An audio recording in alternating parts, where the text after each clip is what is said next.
baper sama jodohnya orang, galau sama jodohnya orang, jagain hati, ternyata dia jodohnya orang. Ya ampun, itu sih kalau saya bilang salah satu derita yang nggak ada obatnya itu ya, nyesek. Adik-adik saudara sekalian, nyesek tuh. Jadi jodoh itu jangan dicari, karena kemanapun kamu mencari, bukan di sana dia berada. Kalau gitu pilihan kedua nih, Ustazah, yaitu di nanti. Boleh begitu? Atau saya kasih pilihan ketiga, walaupun gak ada dalam judul. Jodohmu dicari atau dinanti? Kalau saya bilang mendingan dimohonkan, didoakan, dimintakan kepada yang punya. Yang punya adalah Allah. Jadi gak apa-apa, jangan gengsi, jangan malu buat meminta urusan jodoh pada Allah Subhanahu wa taala, walaupun kamu merasa kamu belum pengen nikah sekalipun. Gak apa-apa. Doa aja. Toh juga yang kamu minta kan bukan asal. Ada yang kamu minta juga bukan urusan jodoh yang asal jodoh. Ya Allah, kasih dong saya jodoh yang penting laki-laki. Enggak, kita ceritanya gitu. Minta, tapi selama dalam masa jodoh tersebut belum datang, kamu harus tahu bahwasanya Allah mempersiapkan untukmu yang paling tepat. Untuk kamu juga menempatkan dirimu. Gimana Ustazah? Maksudnya menempatkan diri saya itu gimana? Kamu baca dong firman Allah. Kata Allah begini nih, A'udzubillahi minasyaitonirrajim. At-thayyibatu lit-thayyibin wat-thayyibuna lit-thayyibat. Laki-laki yang baik untuk perempuan-perempuan yang baik. Laki-laki yang gak baik untuk perempuan-perempuan yang tidak baik. Demikian pula dengan sebaliknya. Al-khabithatu lil-khabithin wal-khabithuna lil-khabithin. Perempuan-perempuan yang tidak baik untuk laki-laki yang tidak baik. Demikian pula dengan laki-laki yang tidak baik diperuntukkan untuk perempuan yang tidak baik. Jadi laki-laki yang baik untuk perempuan yang baik, perempuan yang baik untuk laki-laki yang baik. Laki-laki yang jelek untuk perempuan-perempuan yang jelek. Laki-laki yang buruk untuk perempuan yang buruk, dan perempuan yang buruk untuk laki-laki yang buruk. Buruk di sini bukan secara rupa. Halo? Buruk di sini bukan buruk secara rupa, akan tetapi buruk secara agamanya. Orang itu kalau agamanya baik, dapat laki-lakinya juga yang agamanya baik. Demikian pula sebaliknya. Maka kalau kamu berdoa, ya Allah, karuniakan untukku, Allahumma rzuqni zawjan salihan. Gitu ya. Kalau doa kenapa enaknya pakai bahasa Arab ya? Saya sering banget tuh ditanya, Ustazah doanya apa sih? Kalau kita pengen suami yang soleh, ya udah doa aja minta. Ya Allah karuniakan aku suami yang soleh. Kecuali dalam sholat, di luar sholat tuh doa boleh pakai bahasa apa aja, bahkan saat kamu tawaf sekalipun. Cuman dalam sholat saja yang doa tuh harus pakai bahasa Arab. Selebihnya di luar sholat itu semua bahasa boleh kamu pakai. Semakin kamu akrab sama bahasanya malah justru semakin baik karena kamu semakin menghayati. Gak pakai mikir. Coba deh, ada suruh doa pakai bahasa Inggris. Kayak sambil doa sambil mikirin grammarnya gitu. Sambil mikirin susunannya gitu. Kecuali kalau kamu memang biasa berbahasa Inggris, silahkan berdoa dengan bahasa Inggris. Tapi kalau kamu biasa berbahasa Indonesia, berdoalah dengan bahasamu sendiri. Allahumma rzuqni zawjan salihan barakan muhibban lak muhibban li nabiyyin. Ya Allah, karuniakan untukku suami yang soleh, yang baik akhlaknya, yang baik agamanya, yang mencintai Rasul. Doa. Apa yang kamu mau dari kesolehan atau keinginanmu terhadap seorang laki-laki, minta. Ustazah, kalau banyak mintanya nanti susah dapatnya karena nggak sesuai sama kriterianya. Ya, sisanya yang lain-lain tuh deh. Ya ini ya, kalau saya bilang ini adik-adik, mintalah sesuatu yang kamu pasti terhadap barang tersebut bagusnya, kamu pasti sama kebaikannya, itu silakan minta. Jangan meminta sesuatu yang nantinya akan kamu sesali. Maksudnya gimana Ustazah? Gini nih, kalau urusan baik akhlaknya itu kan kamu gak akan pernah menyesali, betul kan?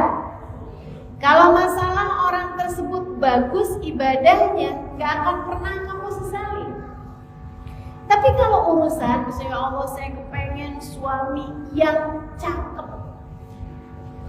belum tentu loh kamu gak nyeselin.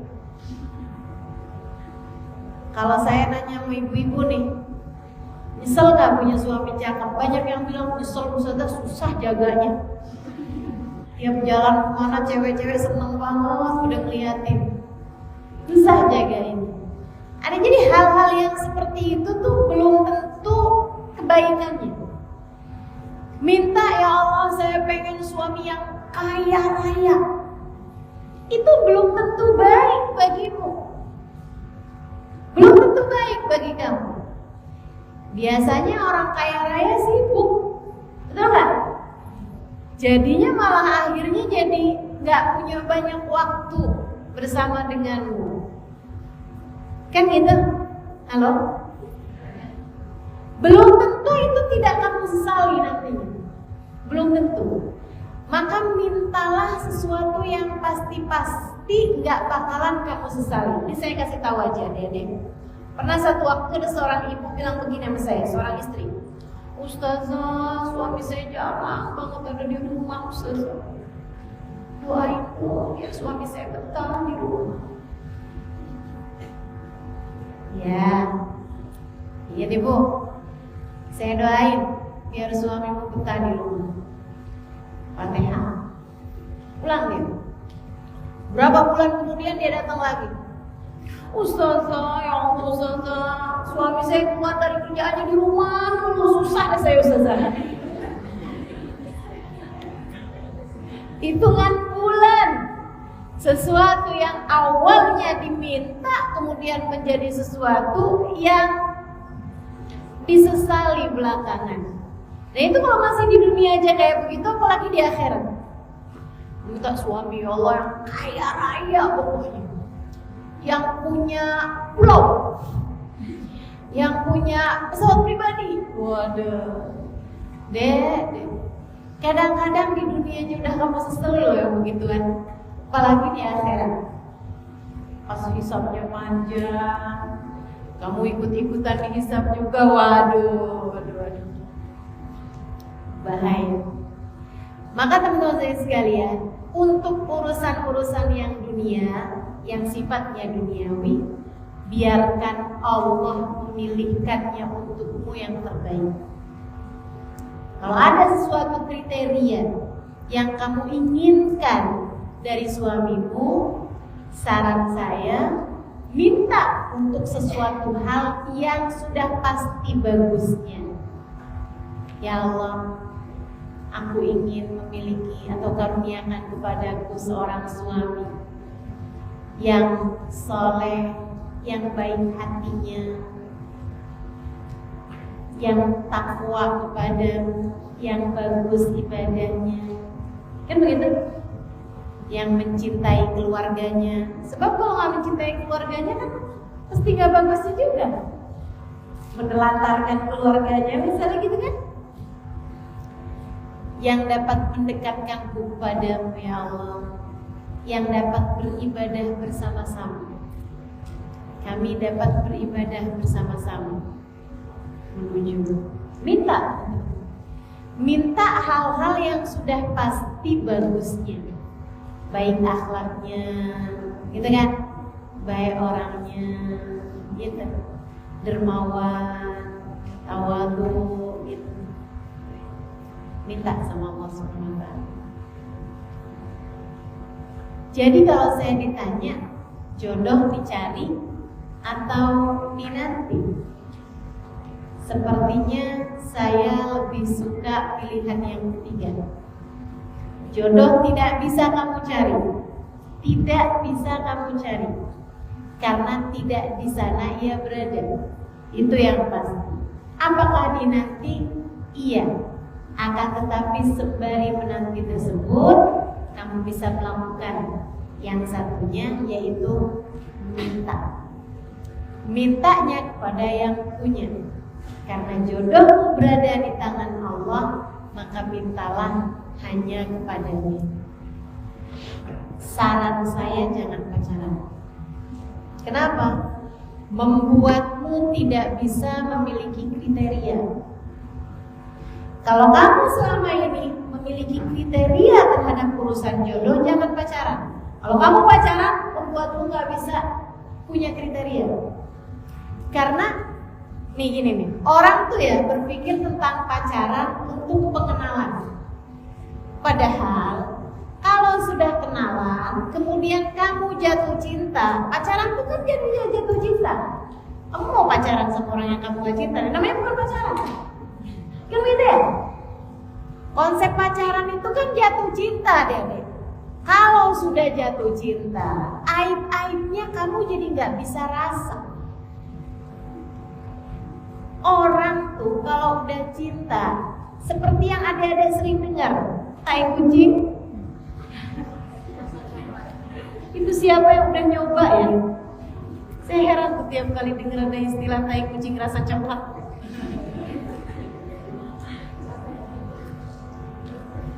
Atau yang gampangan apa biasanya? Jangan tai kucing amat sih gitu apa gitu. Tempe rasa daging gitu masih menyenangkan kayaknya ya.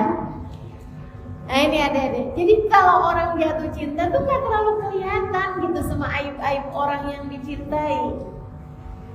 Cinta membutakanmu. Apalagi ada pasti udah yang udah pernah tahu rasanya jatuh cinta, udah tahu dan apa yang saya sampaikan itu. Cinta itu buta. Betul apa enggak? Cinta menutup matamu dari aib-aib, hal-hal yang tidak menyenangkan yang ada dalam diri pasanganmu. Terus kalau udah jatuh cinta kayak begitu deh, akhirnya kamu jadi ingin selalu bersama sama dia. Jadinya doanya gak lagi ya Allah karuniakan kepadaku jodoh yang soleh. Akan tetapi kamu doanya udah ya Allah kawinkan aku sama dia. Betul gak? Jodohkan aku dengannya ya Allah, sebab aku tak mampu hidup tanpanya. Udah rusak semua, kamu jadi gak punya kriteria lagi. Makanya nih mumpung belum terlanjur, saya liatin nih mumpung belum terlanjur nih adik-adik nih. Yang hadir kan rata-rata belum pada nikah nih. Mumpung belum terlanjur, kalau kamu pengen bisa lebih memungkinkanmu untuk mendapatkan jodoh yang kamu harapkan, sesuai dengan keinginanmu, sesuai dengan kriteriamu, maka jangan pacaran, ganti dengan berdoa, meminta kepada Allah Subhanahu wa taala. Terus Ustazah, kalau nggak pacaran gitu, tahu dari mana kalau dia adalah the one? Tahu dari mana kalau dia adalah the only one? Adalah orang yang kita selama ini mintakan kepada Allah. Nah, kita nggak pacaran, kita nggak kenal sama dia. Oh, kamu salah. Kalau kamu berdoa, kamu minta, kemudian ada seseorang yang mendekatimu, kamu hanya perlu mengatakan kepadanya, maaf, saya nggak mau pacaran. Kalau kamu memang serius, ya kita pacaran ini pendekatan untuk bisa nantinya kalau kita cocok menikah. Nggak mau kayak gitu caranya. Bilangin sama dia, kita inginnya yang halal aja. Karena kalau pacaran kan haram. Jadi saya mau yang halal. Kamu kalau serius sama saya, silahkan kontak nomor ini. Siapa itu? Bapak saya. Lamarlah aku katanya. Yang bener aja. Masa sih belum udah ngelamar? Tapi kalau kamu udah lamar, saya akan istikharah. Dan kalau ternyata hasilnya baik, bismillah, kita pacaran sesudah menikah. Halo, kayaknya gak pada setuju sama konsep saya. Agak aneh ya? Enggak aneh teman-teman. Karena itu yang diatur sama agama tuh sebenarnya begitu. Islam tidak pernah menghalalkan pacaran. Kata Nabi Muhammad SAW, ma khala rajul wa imra'ah illa wasyaitan dzalikuhuma. Tidaklah berdua-duaan laki-laki dan perempuan, melainkan yang ketiganya adalah syaitan, adalah setan. Dan orang yang sebelum menikahnya melibatkan peran setan dalam kehidupannya. Jadi setannya udah diajakin terus nih. Ceritanya, pacaran kan berarti ngajakin setan. Tinggal ngundangin setan mulu gitu. Kalau udah janjian, ntar pulang dari kampus kita kamu tunggu di itu ya, di pengkolan. Oke, misalnya gitu kan. Kemudian kamu berdua-duaan jalanan sama dia. Itu kamu sama aja lagi nguling setan. Ayo dong kita bertiga. Yuk kita mau jalan berduaan nih. Yuk kamu ikut. Sama aja kayak gitu. Kamu mengundang setan dalam banyak aktivitasmu ketika kamu mulai membuka hati untuk berdekatan dengan laki-laki. Tapi ini bukan pacaran, maksudnya kearupan. Ini sama aja. Apa bedanya? Yang satu bahasa Indonesia, yang satu kesannya kayak bahasa Arab gitu. Kesannya kayak bahasa Arab gitu ya. Udah sama-sama aja. Yang namanya orang berdua-duaan, yang ketiganya adalah setan kamu libatkan karena kamu pacaran. Emangnya setan bisa gitu kamu usir ketika kemudian kamu menikah? Setannya bilang enak aja. Selama ini kamu ngajak-ngajak saya, giliran sekarang kamu mau melepaskan saya begitu aja. Tidak begitu mudah. Nggak mudah untuk mengeluarkan setan dalam rumah tanggamu sesudah kamu menikah jika sebelumnya kamu pacaran. Butuh perjuangan dahsyat. Itu pun kalau kamu menikah. Kalau nggak menikah, tambah lagi, apalagi ya Allah, ya Allah. Ini istilah anak-anak zaman sekarang. Jodoh itu saja nggak dicari, nggak dinanti, tapi dijebak. Maksudnya gimana nih jodoh dijebak? Ya dijebak.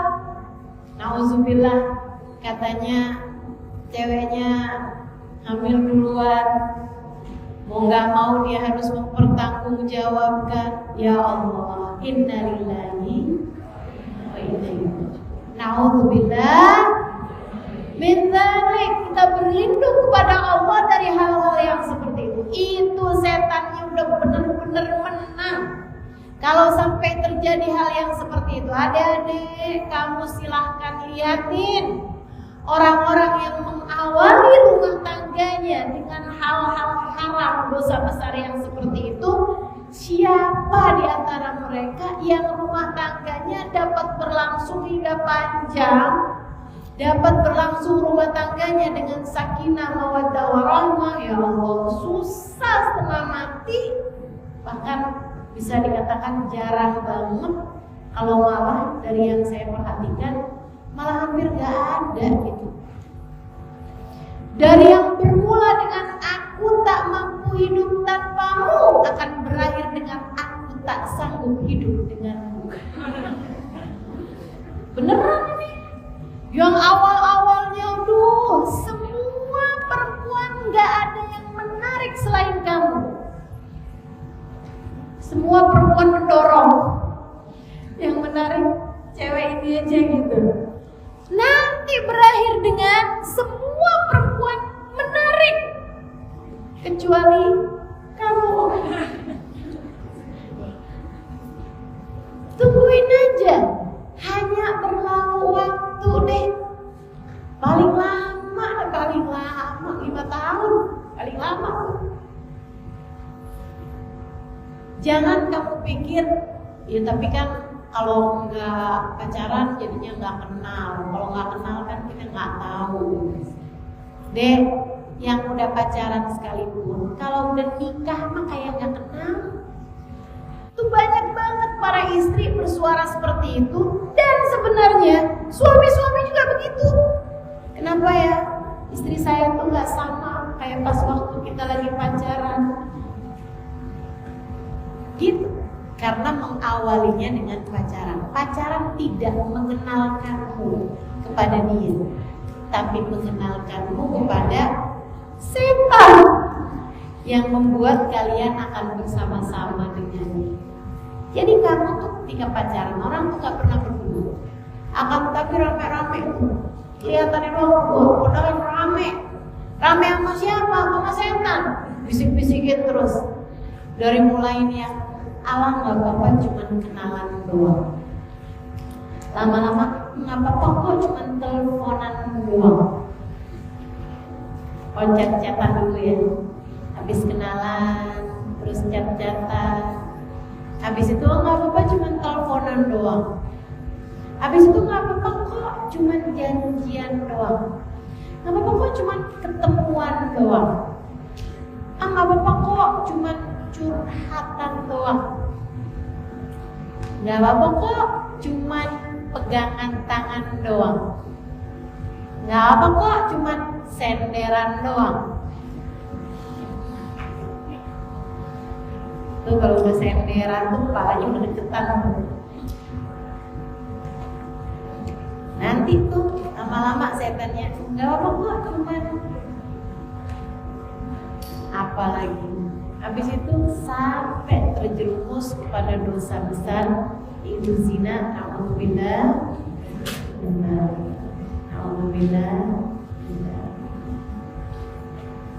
Rumah tanggamu kamu harapkan sakinah, mawaddah, warahmah.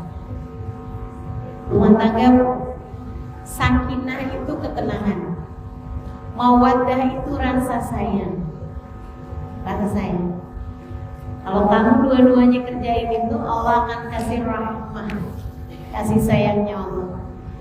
Bagaimana mungkin rumah tanggamu menjadi tempat turun kasih sayang Allah jika kamu mengawalinya dengan sesuatu yang mendatangkan murkanya Allah? Ini penting, saya ulang. Bagaimana mungkin kamu berharap rumah tanggamu menjadi tempat turun hujan rahmatnya Allah jika sebelumnya kamu mengawali rumah tangganya dengan melakukan hal-hal yang membuat Allah Subhanahu wa taala murka. Bagaimana mungkin kamu berharap rumah tanggamu mengikuti jalannya Nabi Muhammad, mengikuti sunnahnya Nabi Muhammad, jika kamu mengawali rumah tanggamu dengan mengikuti jalannya setan dan melibatkannya dalam segala urusan-urusan.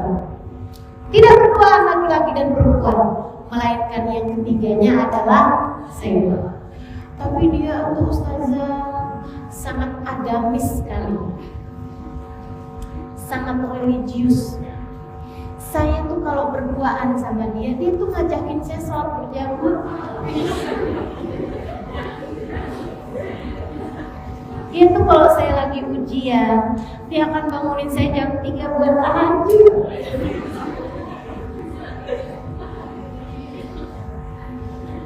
Ya ampun deh.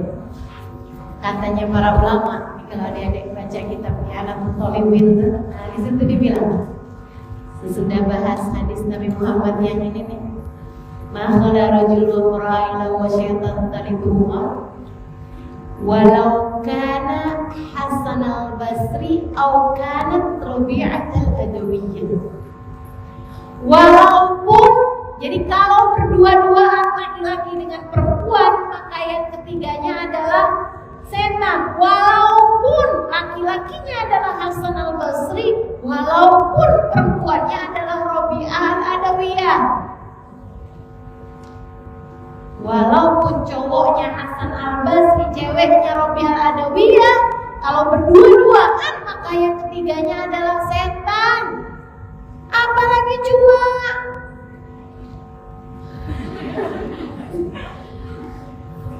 saya nggak tahu nih nyebut namanya nih. Apalagi cuma Rina, apalagi cuma Dewi, apalagi cuma Oki, apalagi cuma Halimah. Kita masih sendiri. Jangan percaya pada dirimu sendiri ya deh. Nggak ada ceritanya. Tapi saya solehah. Kayaknya saya kalau pacaran juga pacarannya syar'i. Itu ya, orang bilangin pacaran syar'i itu sama aja kayak saya makan babi sih, tapi babinya halal. Kenapa kok bisa babinya halal? Babinya disunat. Yang namanya babi ini yang haram deh, mau kayak gimana juga. Ya sama kayak pacaran tuh udah deh, yang namanya judulnya pacaran udah haram. Udah. Kalau kamu ingin membentuk rumah tangga yang didasari dengan keinginanmu untuk menjadi seseorang yang sempurna agamanya, sebab nikah adalah setengah bagian dari agama, maka jangan pacaran. Awalilah rumah tanggamu tersebut dengan hal-hal yang baik, yaitu dengan doa, meminta kepada Allah Subhanahu wa taala. Tapi beneran ustazah, kalau nggak pacaran bisa juga dipertemukan dengan jodohnya. Ya ampun deh. Jangankan jodoh, asam di gunung, garam di laut, dalam bumbu rujak ketemu juga. Tenang aja, siapa sama siapa, kalau udah jodohnya ketemu juga. Kalau udah jodohmu, kamu akan ketemu juga. Saya ngomong begini deh, bukan karena nggak ada faktanya. Ini kalau di Jakarta nih, kalau saya ngomong begini, udah nggak aneh lagi. Mereka udah banyak yang ngerjain. Adik-adik di sana, adik-adik saya maksudnya, seumuran denganmu itu di sana, itu mereka sudah banyak yang memutuskan bahwa saya nggak mau pacaran. Kalau mereka masanya sekolah, mereka konsentrasi sama sekolah. Selebihnya kalau misalnya kayak kuliah kayak begitu kan, mereka konsentrasi sama kuliah. Selebihnya urusan jodoh menjadi doa yang mereka panjatkan kepada Allah Subhanahu wa taala. Tak ragu mereka meminta kepada orang tuanya, mereka minta kepada orang soleh.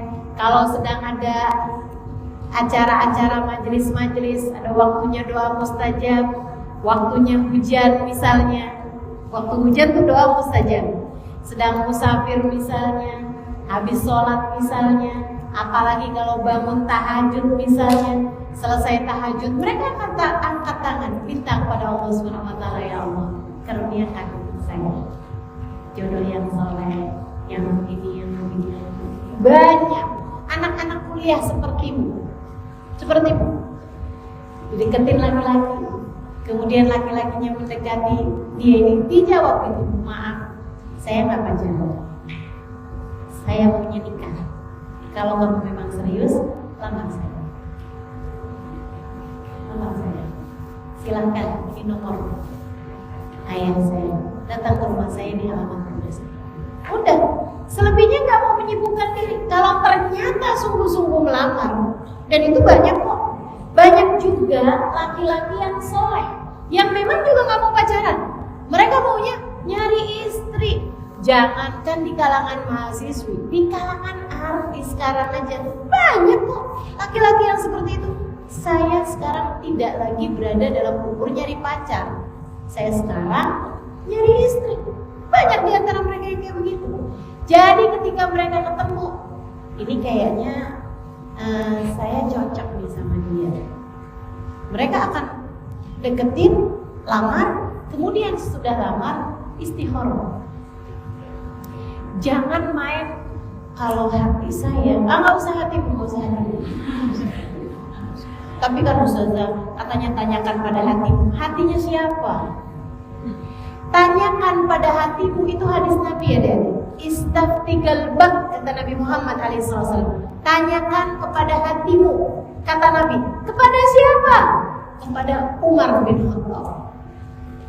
Kepada Umar bin Khattab, Nabi benar bilang, tanyakan hatimu, wahai Umar. Kalau kamu bingung-bingung, tanyakan hatimu, wahai Umar. Sebab Sayyidina Umar, setannya udah gak ada, Dek. Sayyidina Umar itu masalah kefajjan illa wasalah kesyaitan fajjan akhar. Tidaklah Umar menempuh satu jalan, melainkan setannya bakal kabur, gak mau ketemuan sama Sayyidina Umar, memilih jalan yang lain biar gak papasan sama dia. Itu Sayyidina Umar bin Khattab. Setannya udah gak ada. Nah kita mah dibuahin nama setan terus hati kita. Kalau kamu tanyakan hatimu, jangan-jangan yang jawab bukan hatimu yang dibisiki oleh malaikat, melainkan hatimu yang dibisiki oleh kayaknya tampaknya kayak begitu. Oh gak ada saya. Tuh. Apalagi main-main gini nih, kayaknya saya ngerasa kayak gak ada chemistry. Siapa tuh yang modelnya nyari-nyari chemistry? Kalau ada laki-laki yang datang melamarmu atau menyatakan keinginannya untuk dekat padamu, sampaikan aja sama dia. Kalau memang melamar itu adalah sesuatu hal yang kayaknya kayak udah serius banget gitu, gak enak kalau ditolak gitu ya, bilang sama dia, saya gak mau pacaran, tapi saya ingin berumah tangga. Kalau dia bilang iya sama, saya juga begitu. Kalau begitu, daripada kita nggak jelas menempuh sesuatu hal yang nggak jelas, lebih baik kita beristikharah. Istikharah itu, yang laki-laki silakan istikharah, yang perempuan silakan istikharah.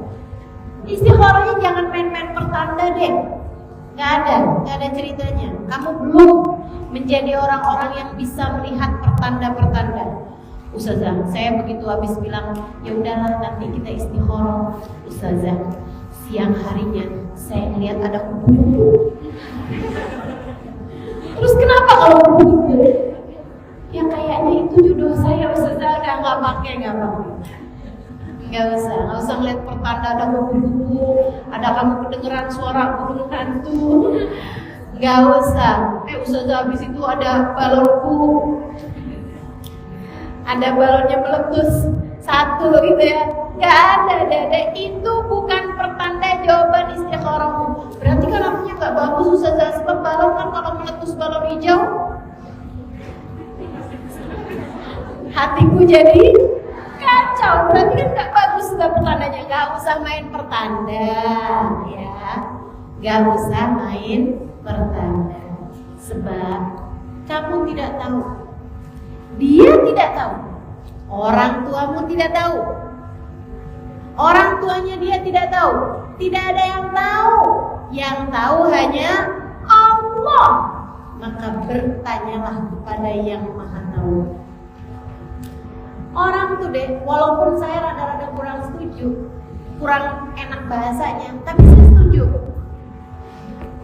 sama yang biasa orang-orang sebut nih di Jakarta. Saya baru suka nyebut kayak gitu. Dia bilang nikah tuh gambling, nikah tuh kayak judi. Orang kalau judi nggak tahu menang apa kalah gitu kan. Biasa iya kurang lebih seperti itu. Kita nggak tahu yang akan kita hadapi nih di dalam nih, kayak masuk rumah yang benar-benar baru dan gelap. Kamu nggak tahu, dia juga nggak tahu. Masuknya berduaan, sama-sama baru, sama-sama rumahnya nggak ada yang pernah, dia nggak pernah masuk, kamu nggak pernah masuk. Kamu harus tanya sama yang tahu. Siapa yang tahu? Allah. Tanya. Cara nanyanya gimana? Sholat istiqomah. Sesudah kamu dapatkan jawabannya, iya, itu adalah jodohmu. Iya, itu adalah pasangan yang baik untukmu. Maka kamu pun bilang sama dia, saya sudah beristikharah hasilnya begini. Lalu dia bilang, iya saya juga udah beristikharah hasilnya juga bagus. Ya udah, bismillah. Segerakan. Mulai prosesnya, dia melamar, kemudian kalau mau pertunangan dulu silahkan, tapi jangan lama-lama, setannya banyak. Kalau udah memutuskan iya, gitu kan ya, itu ke akad nikahnya jangan lama-lama. Kalau mau resepsinya yang lama gak apa-apa, tapi akadnya buruan. Akad aja dulu, gitu. Biar kamu gak ngerjain yang haram-haram, kecuali kalau kamu memang gak jadi masalah untuk jauh-jauhan gitu kan.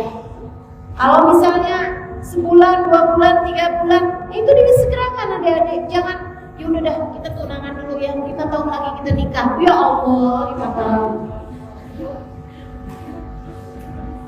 Jangan.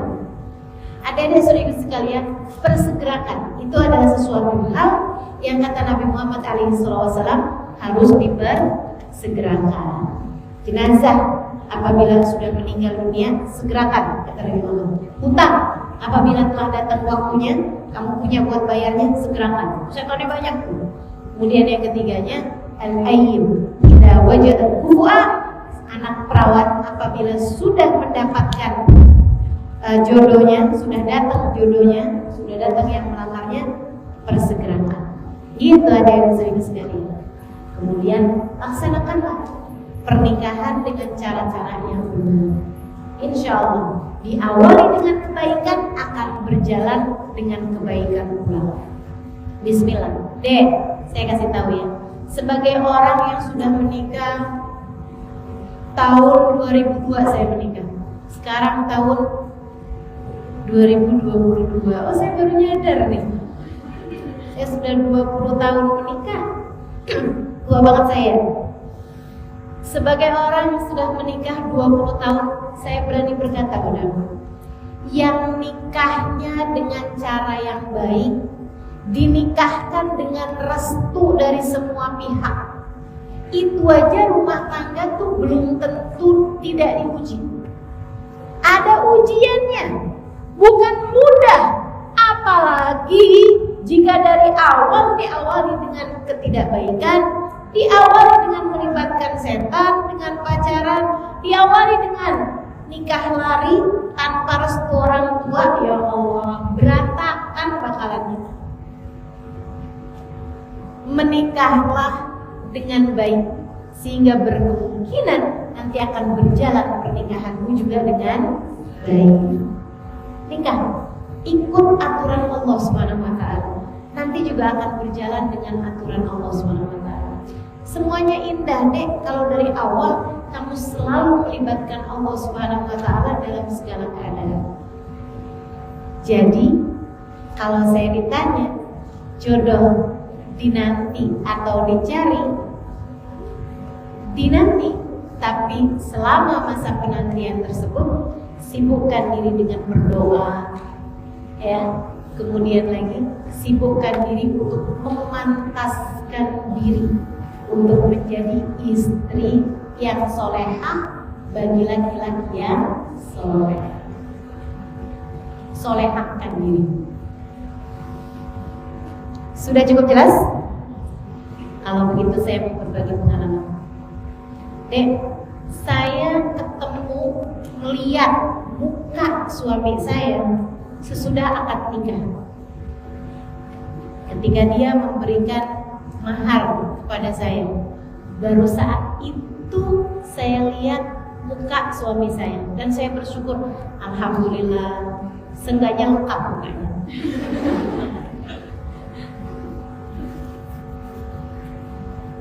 Saya nggak mau pacaran, saya nggak mau bahkan sekedar bertemu sama lelaki yang melamar saya tersebut. Nggak ada ceritanya. Saya sibuk selama waktu-waktu sebelum itu untuk benar-benar menyibukkan diri saya dengan belajar. Saya belajar aja terus.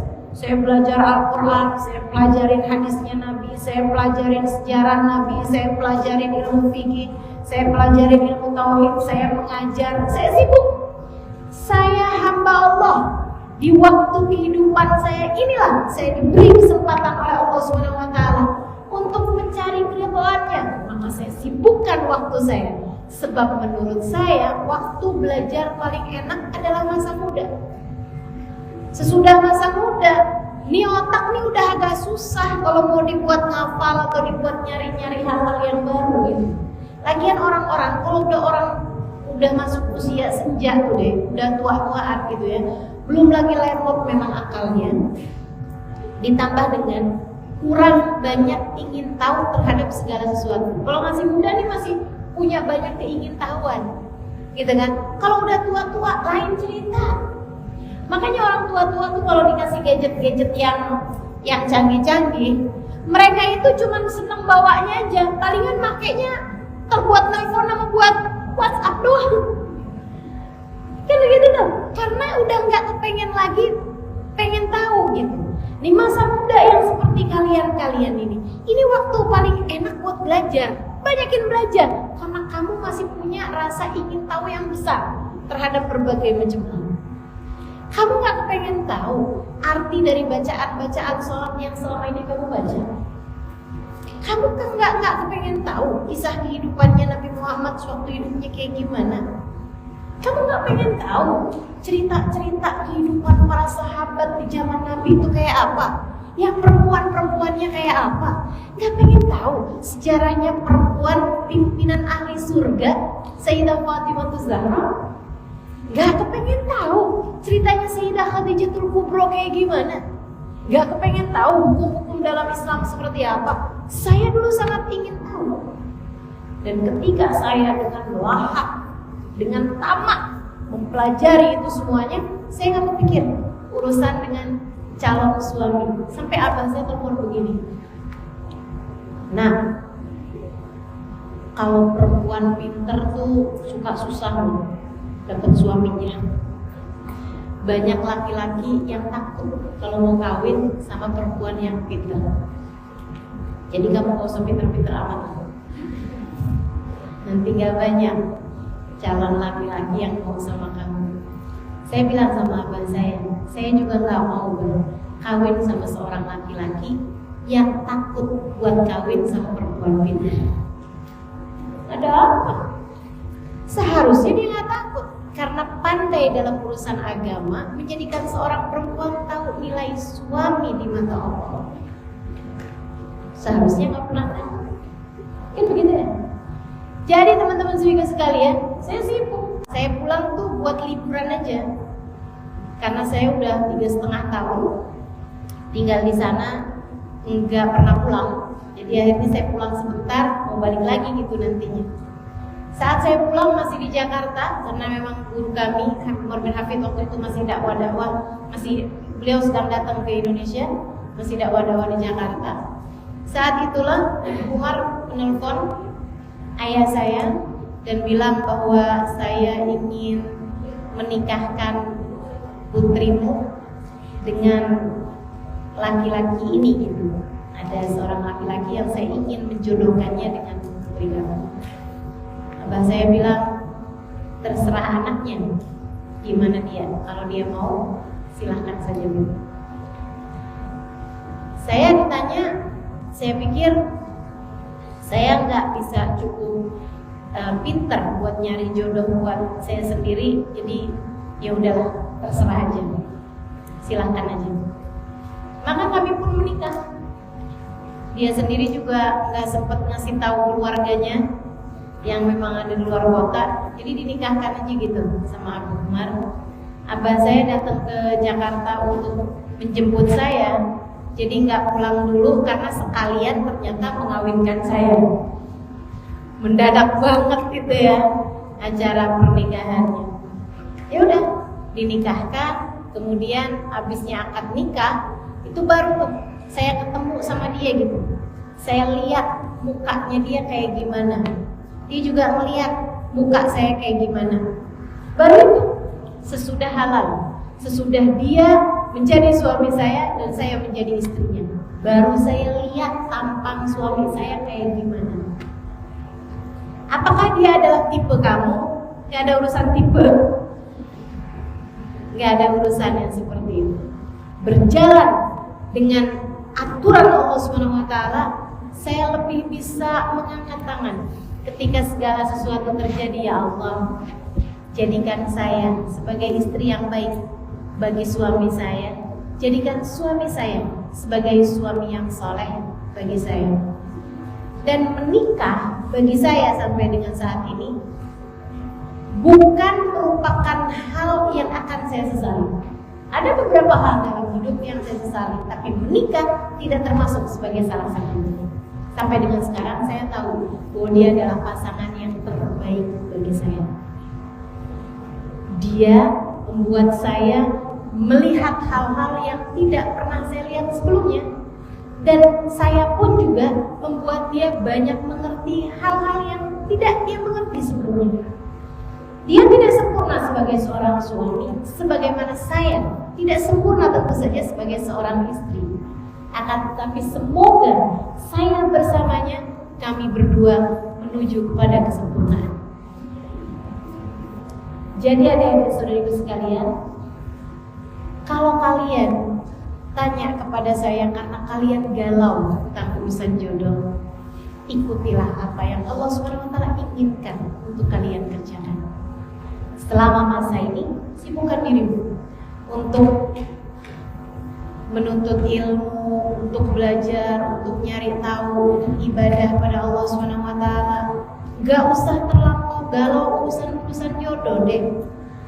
Sembari itu, sambil menunggu jodohmu itu yang insya Allah akan datang pada waktu yang paling tepat, pada keadaan hatimu yang paling tepat, kamu solehahkan dirimu. Kamu berdoa meminta kepada Allah SWT. Kalau ada tanya Mas Ustaz, waktu itu doanya apa? Subhanallah, ini ada sesuatu hal yang menarik. Saya dulu itu kalau minta jodoh selalu doanya gini, ya Allah, karuniakan saya suami yang dicintai olehmu, yang kau cintai. Karuniakan kepada saya suami, ya Allah, yang engkau cintai, yang dicintai sama Nabi Muhammad dan dicintai sama orang-orang soleh, dicintai sama para wali, dicintai sama orang-orang soleh. Itu doa saya. Ketika beberapa tahun saya menikah sama dia gitu, saya pernah bilang hal ini sama dia. Saya bilang, saya tuh dulu kalau urusan jodoh tuh saya doanya kayak gitu, saya bilang sama dia. Terus dia bilang kayak begini, saya dulu kalau doa, saya minta kepada Allah, ya Allah, karuniakan kepada saya, kasih kepada saya istri yang mencintaimu dan mencintai Nabi Muhammad. Jadi saya mintanya suami yang dicintai Allah, dicintai Rasulullah. Dia mintanya istri yang mencintai Allah, mencintai Rasulullah. Ada sambungannya ternyata. Itu kan, garam di laut, asam di gunung. Ketemu juga tuh di bumbu rujak. Jadi nggak usah khawatir deh, ketemu. Kalau udah jodohnya ketemu bakalan. Jadi kamu hanya terus meminta dengan kriteria yang seperti itu. Saya nggak lagi ngajarin kamu punya kriteria kayak begitu ya. Nah itu selera kamu deh. Tapi yang pasti soleh atau baik orang tersebut itu harus jadi satu kriteria yang jangan main-main kamu di sana. Jangan sampai kamu gini loh. Umur 20-an kamu udah ya Allah suami yang cakep, yang kaya, yang soleh, yang baik hati. Umur 25 belum datang juga. Ya Allah nggak kaya nggak apa-apa, nggak cakep nggak apa-apa. Yang penting soleh dan baik hati, bagus agamanya. Umur 30 belum datang juga. Ya Allah nggak soleh nggak apa-apa. Itu jangan sampai terjadi. Jangan turun kelas. Tetaplah berada di kelas yang itu. Yang soleh itu jangan sampai turun. Tetap harus soleh. Kalau untuk urusan cakep kaya itu jadi prioritasmu atau tidak, saya sih tidak. Saya mau bilangin sama kamu boleh aja minta kayak begitu. Tapi sekali lagi, bisa jadi sesuatu yang kamu mintai sekarang menjadi sesuatu yang kamu sesali kemudian. Gitu ya. Akan tetapi kalau urusan soleh, baik hati, bagus agamanya gitu, itu sesuatu hal yang tidak akan pernah terbantahkan. Kamu pasti akan tidak pernah kecewa gitu meminta doa yang seperti itu. Minta pada Allah SWT doa yang seperti itu.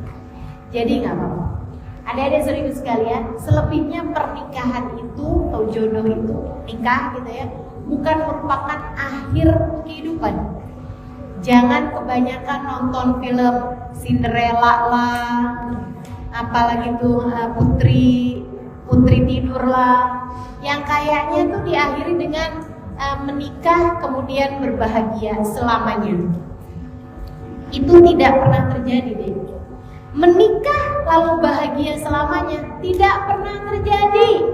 Itu sebabnya kenapa Cinderella nggak ada bagian kedua.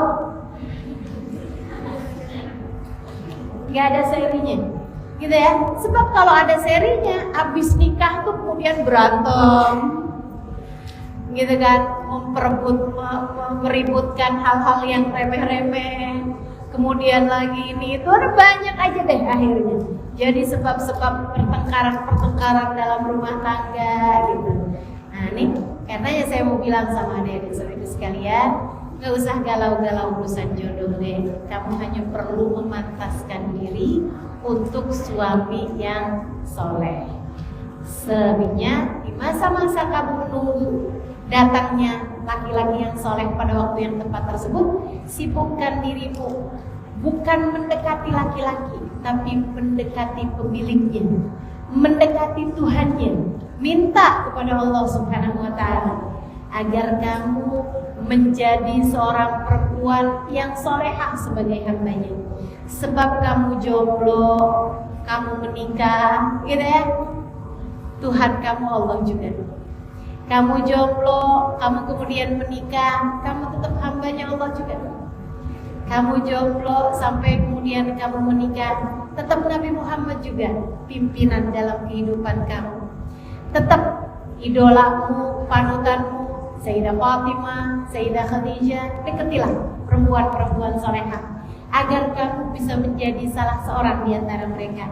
Sekurangnya menjadi perempuan-perempuan yang akan berada di belakang mereka di hari akhirat nanti.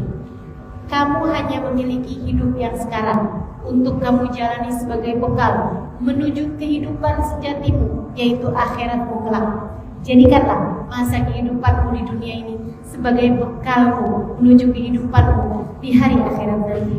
Sibukkan dirimu dengan Allah yang tidak akan pernah meninggalkanmu sampai kapanpun. Sibukkan dirimu dengan ilmu Allah yang akan selalu menjadi penerang bagimu, cahaya bagimu di dunia hingga kelak di hari akhirat nanti. Sibukkan dirimu untuk berbekal sehingga kelak di hari akhirat nanti kamu akan menjadi seseorang yang memiliki banyak bekal menuju surga Allah Subhanahu wa Ta'ala.